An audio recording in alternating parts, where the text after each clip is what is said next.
सध्या राष्ट्रवादी काँग्रेसचे पार्टीचे अध्यक्ष शरद पवार साहेबांनी निवडणूक लढवणार नाही किंवा माघार घेतली आणि काय घेतली, कारण की त्यामुळे राजकीय वर्तुळात चांगले उलटसुलट चर्चा सुरू झाल्या.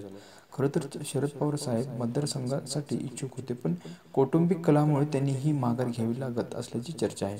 कारण कारण काही असले तरी पवारांच्या विरोधकांनी याचा राजकीय फायदा घेण्याची संधी सोडली नाही. मात्र मुख्यमंत्री देवेंद्र फडणवीस यावर आपली प्रतिक्रिया दिली आहे.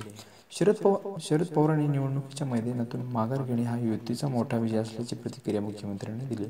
तर पवारांनी पराभवाच्या भीतीने माघार घेतल्याचा टोलाही सहकार मंत्री सुभाष देसाई यांनी लावला आहे.